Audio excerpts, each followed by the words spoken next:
Magandang umaga, Pilipinas. Alamin natin ang magiging lagay at taya ng panahon ngayong araw ng Lunes, 9 June 2025. Sa kasalukuyan ng ating monitor na low pressure area kahapon ay huling namataan kaninang alas 3 ng umaga sa layo 255 kilometers northwest ng Baler Aurora or 85 kilometers west-northwest naman ng Bacnotan, La Union.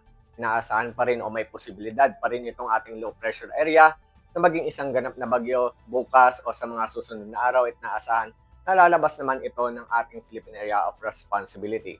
Kung sakali man na itong ating low pressure area ay mabuo sa loob ng ating Philippine Area of Responsibility, ito ay papangalanan nating Auri. Samantalang yung southwest monsoon o hangin bagat ay patuloy namang makakaapekto sa western section ng Southern Luzon, Visayas at ganon na rin sa Mindanao. Kaya inaasahan na mapagdala pa rin ito ng mga kaulapan at mga pag-ulan sa malaking bahagi ng Southern Luzon, ganon na rin dito sa may bahagi ng Visayas. Ang nalalabing bahagi naman ng ating bansa, inaasahan pa rin ang bahagi hanggang sa maulap na kalangitan na may pulupulong pag-ulan, pagkidlat at pagkulog. Para sa magiging lagay ng panahon ngayong araw, inaasahan ng occasional rain sa bahagi ng Zambales, Bataan, Cavite, Batangas, Occidental Mindoro at sa Palawan.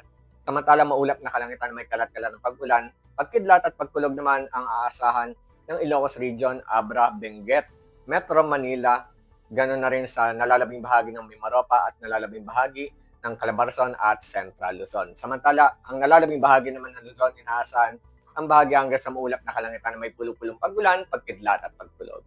Para sa agwat ng temperatura ngayong araw sa Puayan ng Philippine Rise, 25 to 35 degrees Celsius, sa Baguio 18 to 24 degrees Celsius, sa Angeles 25 to 31 degrees Celsius, Metro Manila 25 to 30 degrees Celsius, Lipa 25 to 31 degrees Celsius, Legazpi 25 to 31 degrees Celsius, Calayan Islands 24 to 30 degrees Celsius, at sa Puerto Princesa 24 to 29 degrees Celsius.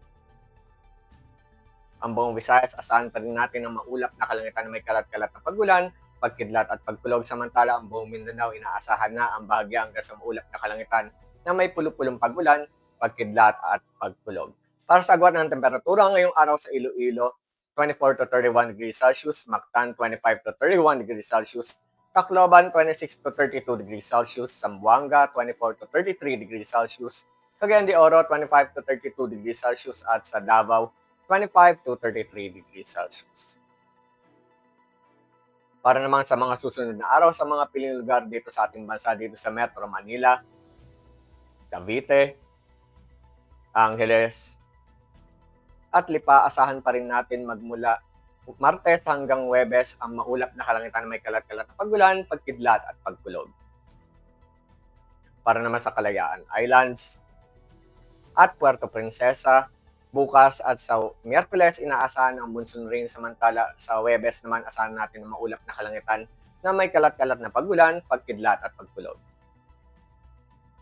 Para naman sa Philippine Rise, bukas asahan pa rin natin ang bahagya hanggang sa maulap na kalangitan na may pulupulong pag-ulan, pagkidlat at pagkulog sa darating ng mga Miyerkules at Huwebes. Inaasahan ang maulap na kalangitan na may kalat-kalat na pag-ulan, pagkidlat at pagkulog.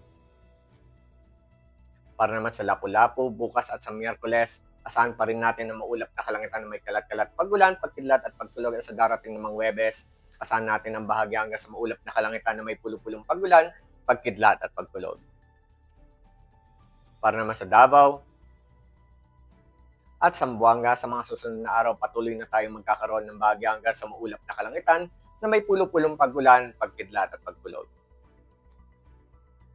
Ang haring araw ay sumikat kanina sa 5:26 at ito'y lulubog mamayang 18:25. Para sa ating moon illumination, 97% increasing. Para manatiling updated sa lagay at taya ng panahon, i-follow lamang ang Air Force Weather Center sa aming mga official social media account. Yan lamang pong latest update mula sa ating lagay ng panahon. Sa ngalan ng aming commanding officer na si Colonel Alvin John Cugador, Philippine Air Force General Staff Corps, ako po si Sergeant Jonald P. Salsupuedes, Philippine Air Force Weather Forecaster ng Air Force Weather Center. Muli magandang umaga, Pilipinas.